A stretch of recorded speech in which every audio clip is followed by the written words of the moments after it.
Okay, good day sa lahat. So, maayong adlaw o maayong hapon no. So, amo ning dashboard sa atong D17. So, karon bago nato natawag tong dashboard na to, so gipamagihan na to ingani nga pamagi. So, gi-spray na to foam spray. So, butag tawag si direktang original nga tawag ni.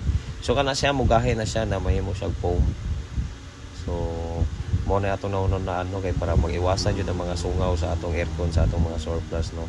So, dako kayo ni siya benepisyo nga pamaagi sa atong mga minivan sa ato ang aircon system para ang hangin mulugwa tanan dito padulong punta talaga lahat sa ating harapan.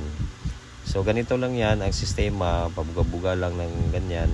So pag titigas yan, grabe super tigas, sulit na sulit. So bagay siya diyan na malagay natin kasi yung foam pang anti-lamig din siya. So hindi basta-basta lalabas yung malamig na hangin. So, di ba?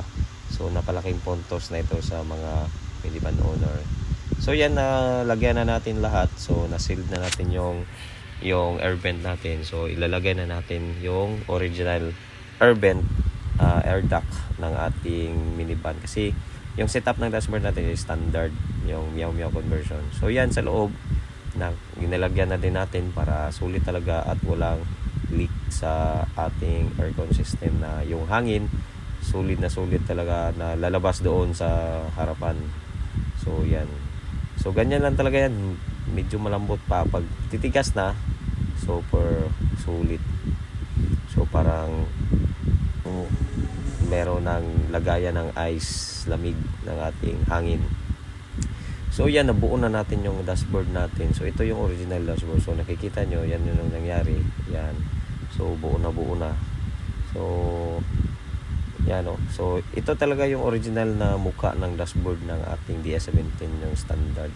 So yan yung itsura niya. Yung mga wire harness niya, naka-arrange talaga yan. So hindi talaga siya minagic at properly talaga na ginawa talaga yung setup na ganito. So ang sarap pakinggan na makikita natin yung original na standard ng Japan na setup. Yan lang kalamangan ng Meow Meow conversion na ginawa natin sa ating mga units na surplus. So congrats sa owner no. So after nyan, i-wiring ko na itong linya ng throttle accelerator natin. So sa DS17. So ganito yung ginagawa natin, hinihinang talaga yung sinusolda. So yan yung sistema. So yan, thank you pala sa aking alalay na si Tatang. So supportive. So napakasulit talaga pag ganito yung setup natin kasi standard at iba po yung setup ng Japan is hindi natin kinatay at hindi kinonvert. So napakasulit. So yan, ayos na. So ngayon nagtitaping tayo. So muna ni ang gitape na to ang mga wire na atong ipangsulda. So Japan tape pa rin yung ginawa natin. So sulit na sulit talaga. So yan yung sistema.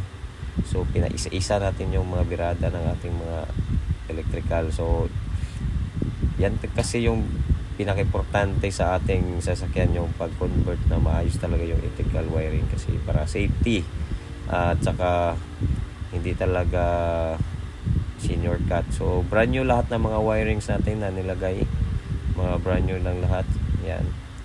So ito yung mga ginagawa natin personally talaga, tayo talaga yung gumagawa.